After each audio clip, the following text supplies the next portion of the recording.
If the users wish, they can also log on using local accounts.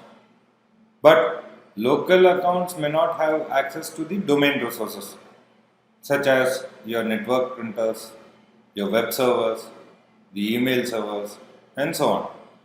Now, what are the pros and cons of each scenario? The domain has the major advantage of being centrally managed, so it is much more secure.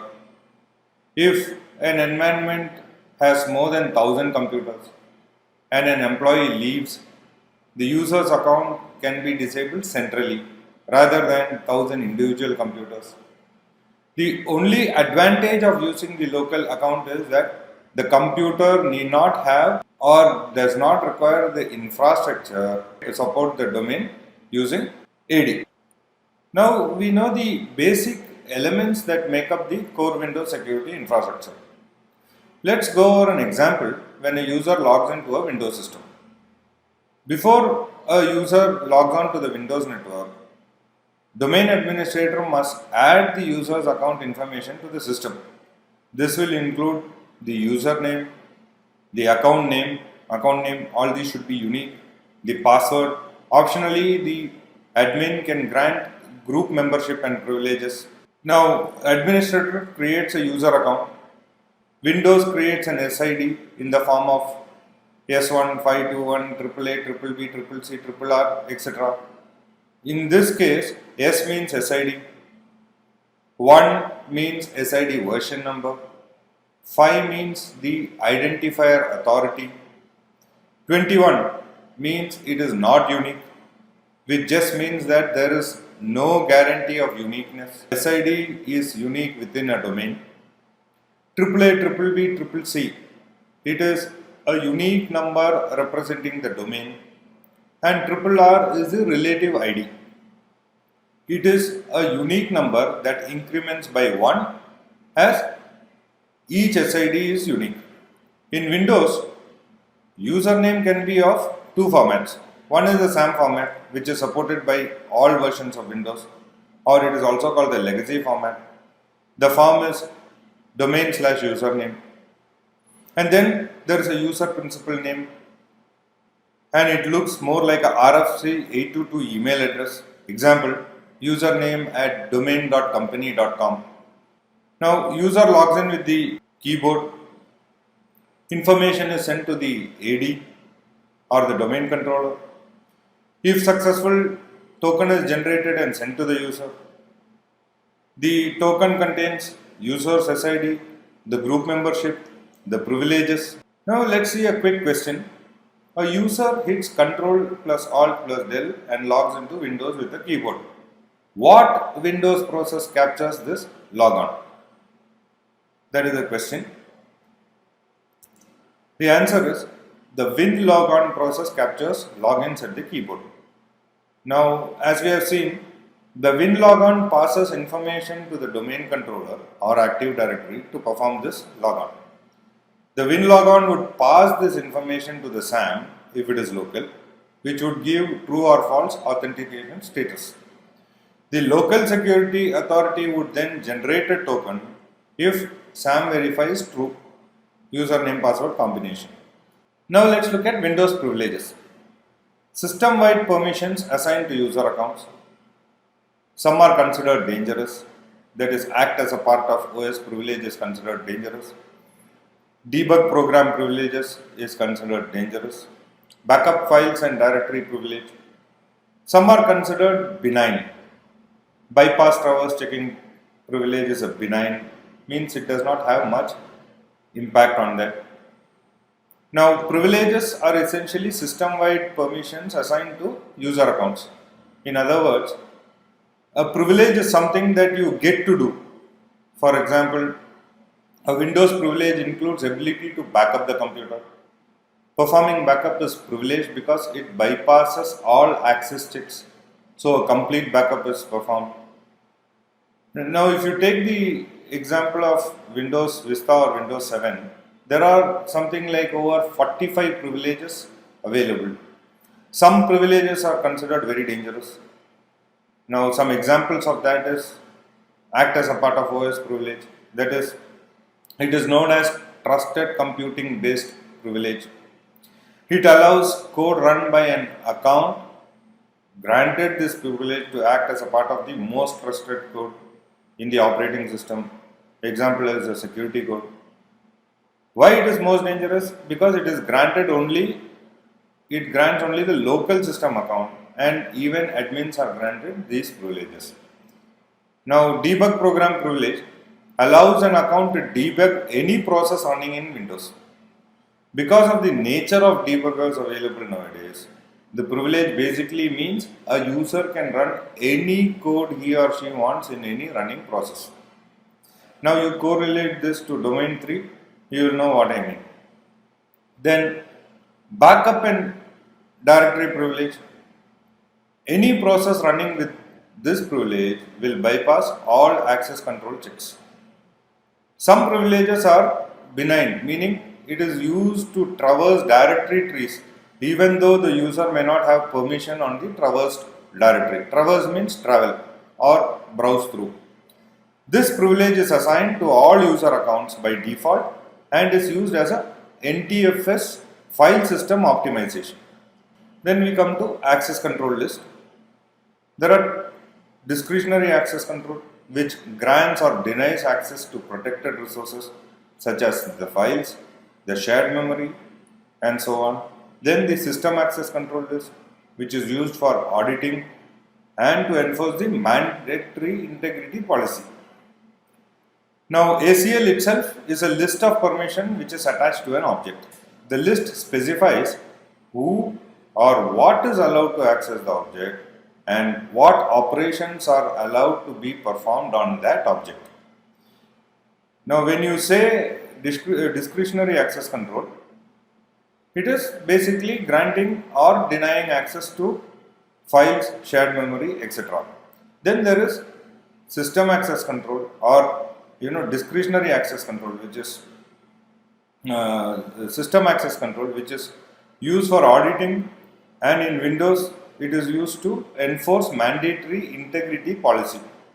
Now, objects that require the protection are assigned a DACL. DACL is discretionary access control, which includes the SID of the object owner as well as the list of access control entries. Access control entry is ACE. Now, each ACE includes a SID and an access mask. What is an access mask? Access mask could include an ability to read, to write, to create, delete, modify, etc. So, those are the access masks. Objects needing protections are assigned an access control list, right? So, which includes SID of the object owner, the list of access control entries, and each ACE should include or includes a SID and an access mask. Access mask, as we have seen, can include read, write, create, delete, modify, and so on. Now let's see an example. User opens a text file. Now user access token is given, user's SID, group SID, user write information and other information is there. Now each access or ACE is checked until a matching ACE is found. So that particular query is resolved. Then the object security descriptor says the owner's SID, the group's SID, the SACL, whether it is a discretionary access control or a SACL. So this is basically how it works. The user opens a text file, the system checks to which user, whether that user is valid, whether the group SID is, whether he belongs to that particular group, what are the rights on that particular object, and other information associated with it. If everything match, then the access is given. Then we come to integrity control. It is a new control right from Windows Vista.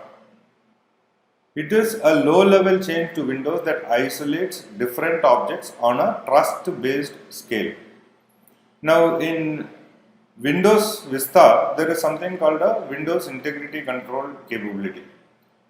What it does is it examines how the OS protects the objects such as files and folders on the computers, the different levels of protections that are offered, and WIC or integrity control, Windows integrity control, is intended to protect a system from malware and user error by helping to establish different levels of trust on objects.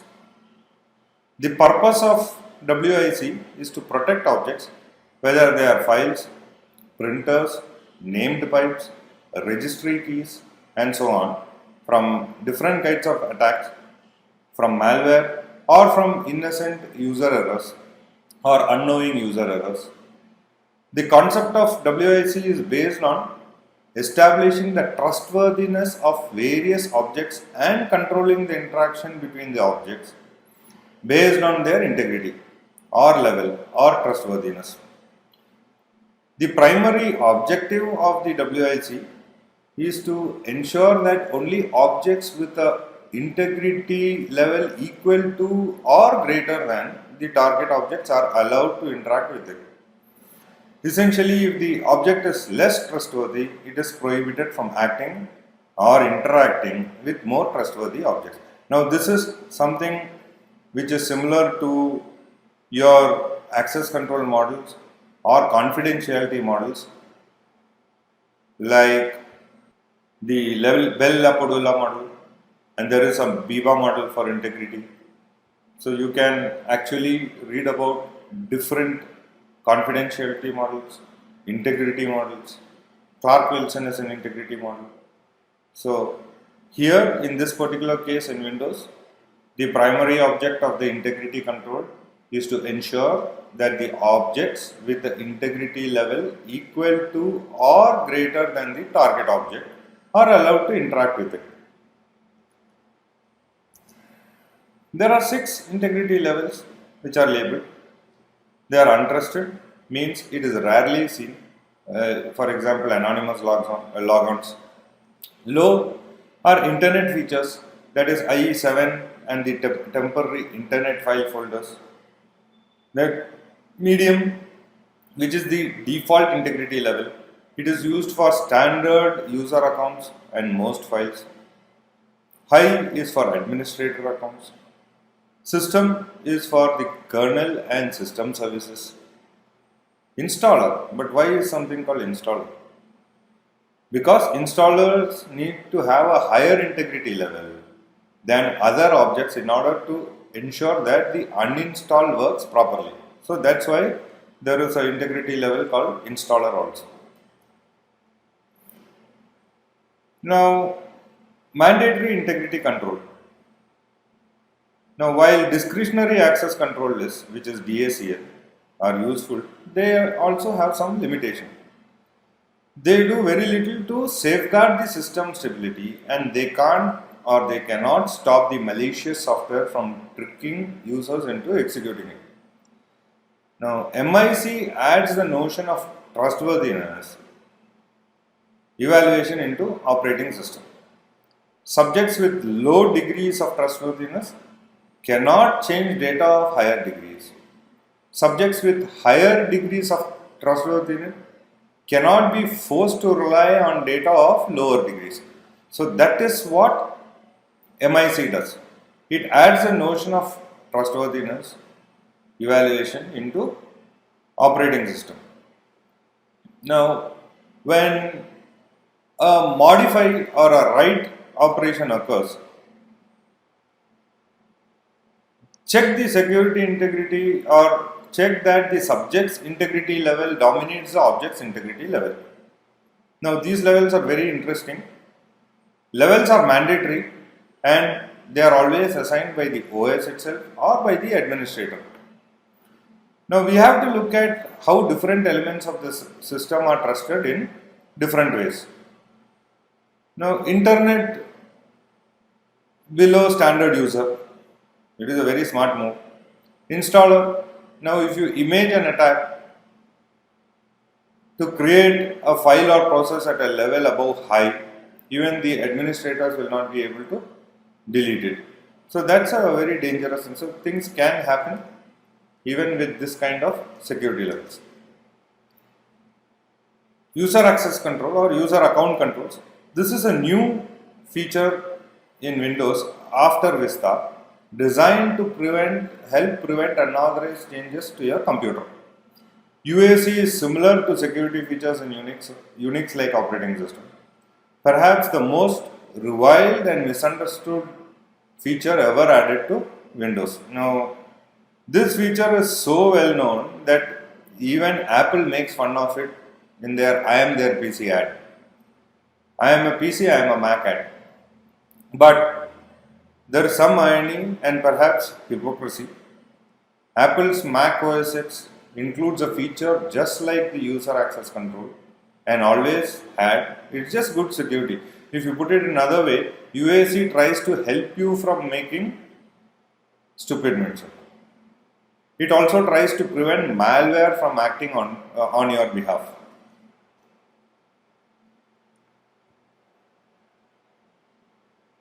How it works? When your consent is required to complete a task, the UAC will prompt you with a dialog box. Tasks that will trigger a UAC prompt include anything that will affect the integrity or security of the underlying system itself. There is surprisingly a very long list of tasks which ask for a UAC. Now, UAC consent user interface type 1. This you would have seen a lot of this in Windows.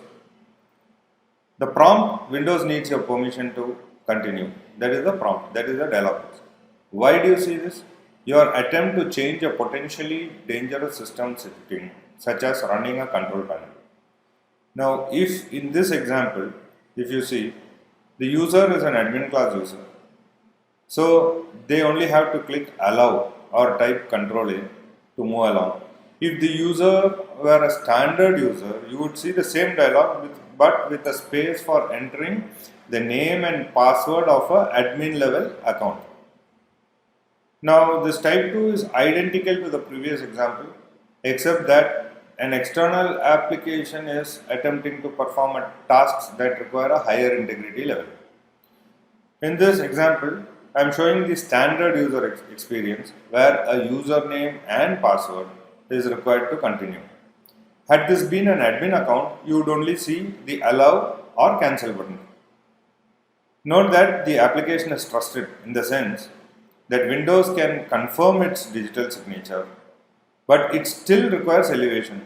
So, UAC snaps to attention. Now, type 3. The prompt is an unidentified program wants to access your computer. Why do you see this? In external application without a valid digital signature is trying to run. It's very colorful, this particular thing, it's very large. This happens when an unknown application, for example, virtually any third-party application you download from the internet that tries to run on Windows. Again, this is an admin experience where you have the allow and cancel option. But if you notice how different this dialog is, Microsoft is really trying to get your attention this time. That's because Windows itself does not have any idea whether this application is safe. Now, do you see the problem with these dialogs? Aside from being annoying, which they are, the fear is that the user simply will get used to them popping up and will mindlessly click allow each and every time. But in UAC, what's really happening? Administrator accounts now log on with a mixed token. Half of this mixed token is a standard user token. This is what is typically used to determine your membership and privileges. The other half, the administrator token, is invoked only when required. You can do so manually, that is, run as administrator or automatically. Certain tasks in 7 are tagged as requiring an admin token. So that's what actually happens in a UAC. When a modify or a write operation occurs, the first check that the subject's integrity level dominates the object integrity level. This is most likely a property of which. Now I told you Bell LaPadula is a confidentiality model. BPAR is an integrity model. Then there is Chinese model, Chinese wall model. Let's check the answer. Answer is simple integrity rule, BPAR model. A subject can modify an object only if the integrity level of the subject dominates the integrity level of the object. Now let's look at Linux security model. We'll see an overview of the Linux security model, the file system security, the users and groups, file and directory permission, kernel space versus user space. Now Linux Torvalds created Linux in 1991.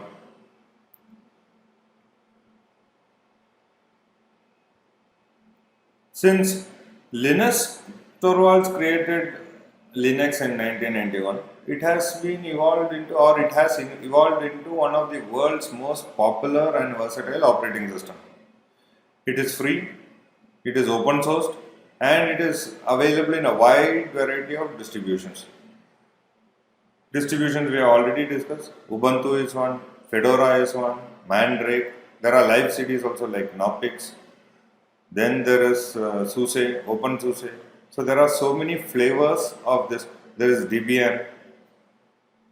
It is a traditionally very secure model or traditional security model.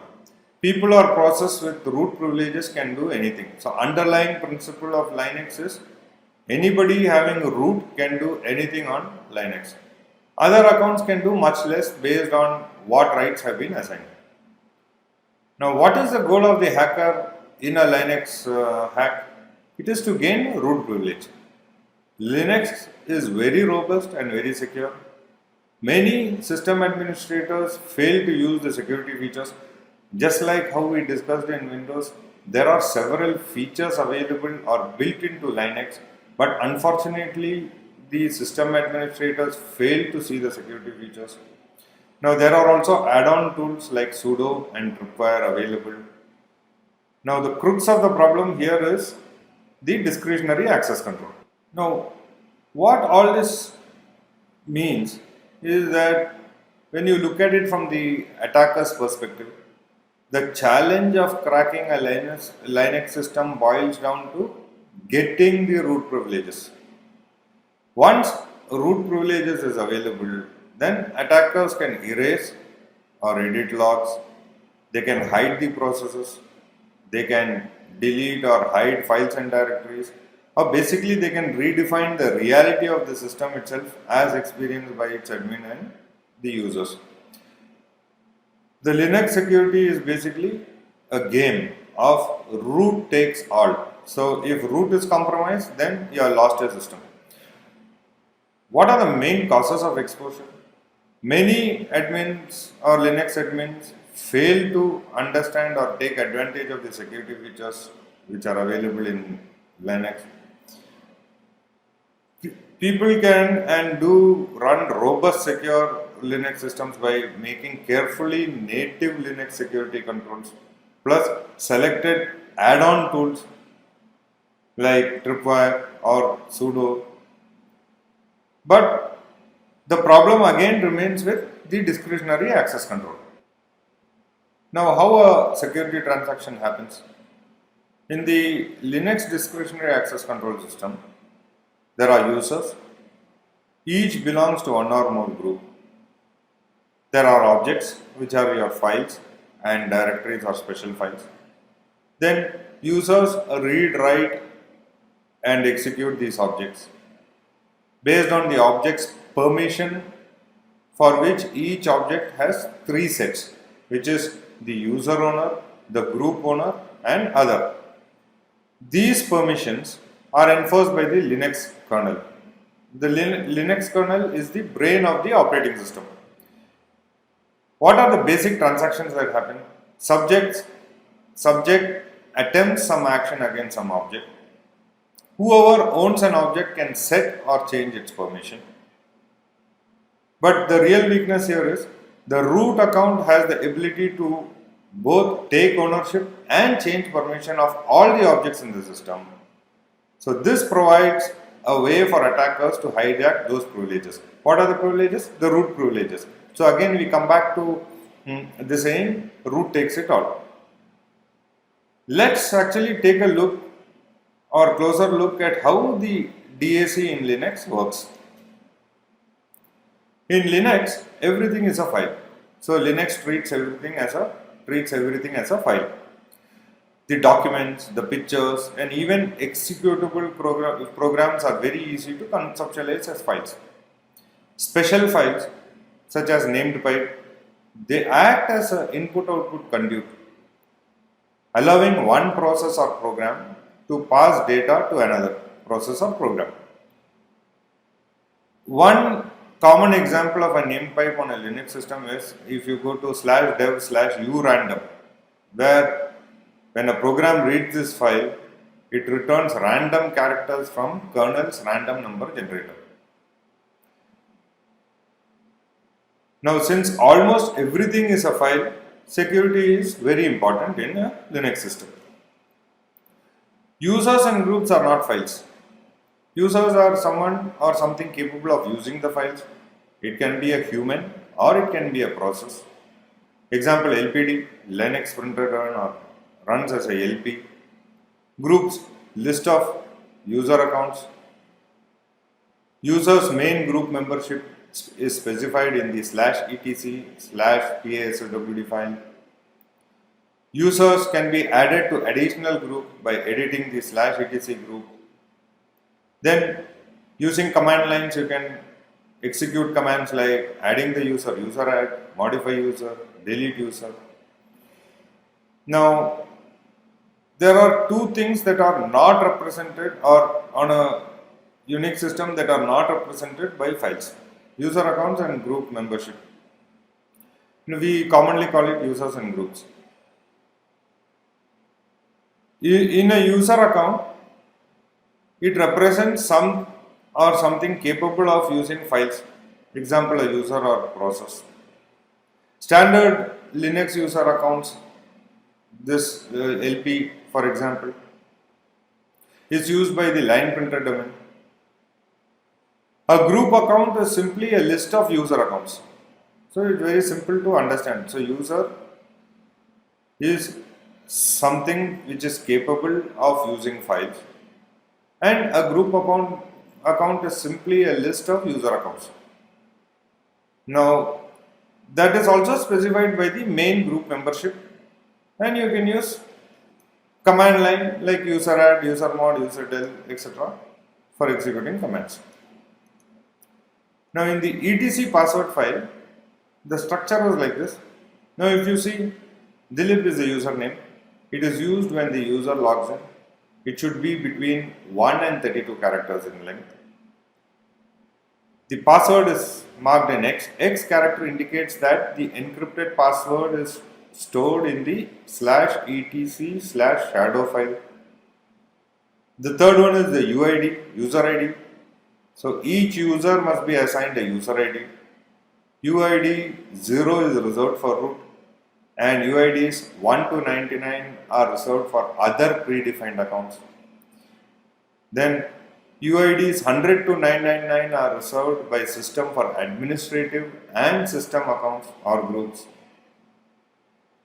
GID is group ID, that is the primary group ID stored in the /etc group file. User ID info, the fifth one, is the comment field, allows you to add extra information about the user, such as user's full name, phone number, etc. This field is used by the finger command.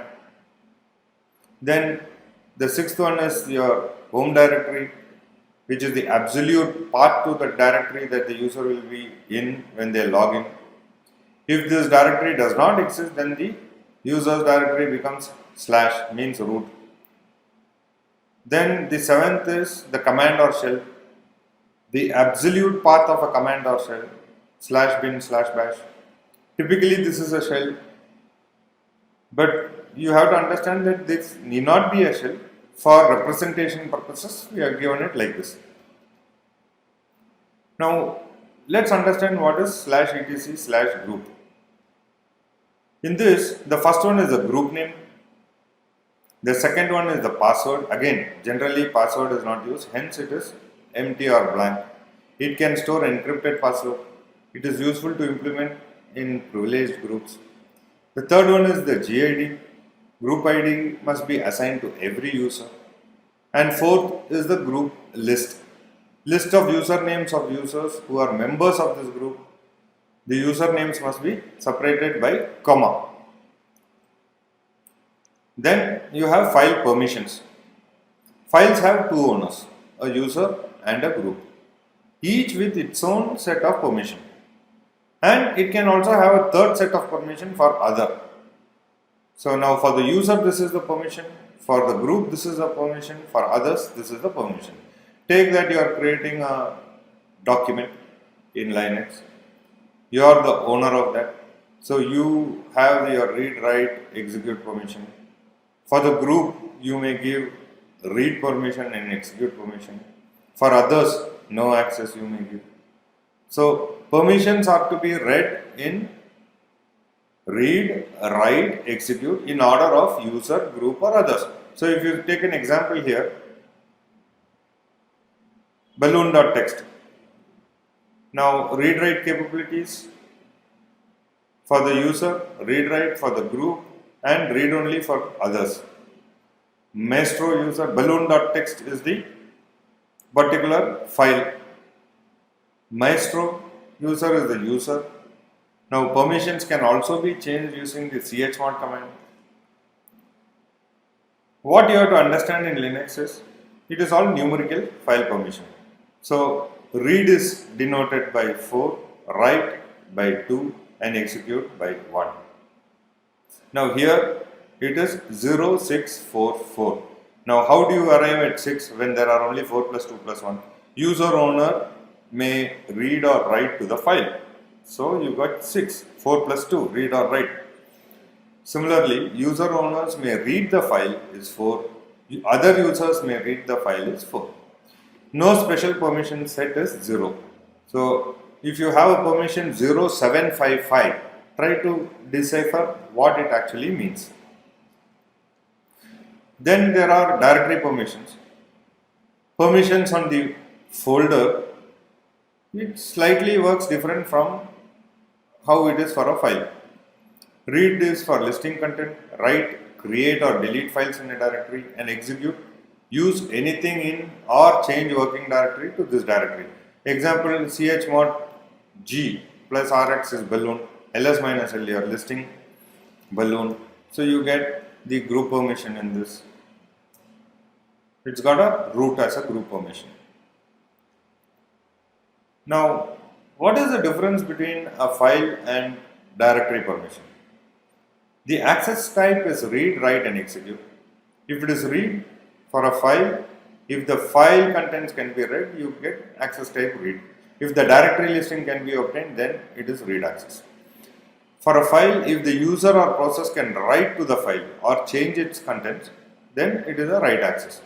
If the user or process can change directory content somehow, create new or delete existing files in the directory or rename files, then it is write. So you can see the subtle difference between a file and directory permission. Execute. If the file can be executed, it's an execute permission.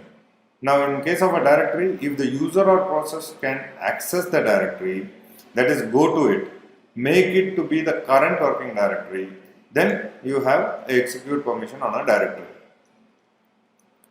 Sticky bit. It is used to trigger processes to stick in memory or lock the file in memory. Now that usage is very obsolete. It is used on directories to suppress deletion of a file that is owned by others. Other users cannot delete even if they have write permission. So set group write bit for a directory. Example, chmod g plus w / extreme adventure. That is the file name. Set sticky bit using chmod command which are plus t flag. So chmod plus t extreme adventure, you are enabling the sticky bit. Directory listing includes small t or capital T flag. Now that's how you get it. The permissions are not inherited by the child directories. In Linux, when you set the sticky bit on a directory, it limits the user's ability to delete things in that directory. To delete a given file in the directory, you must either own that file or own that directory. Set UID and set GID. These are the most dangerous permission bit in the Unix world. That is set UID and set GID. Set UI bit means program run with the same privileges as owner no matter who executes. Set GID bit means run with the same privileges as the member of the group that owns it, again regardless of who executes it. So imagine a situation if the owner of that file is root and somebody else is running the program. It is very dangerous if set of any file owned by root or other privilege account of group. It is used or only used on executable files, not on shell scripts. The sudo command is a much better tool for delegating root's authority. The Linux kernel ignores the set ID and set GID bits on shell script. These bits only work on binary compiled executables.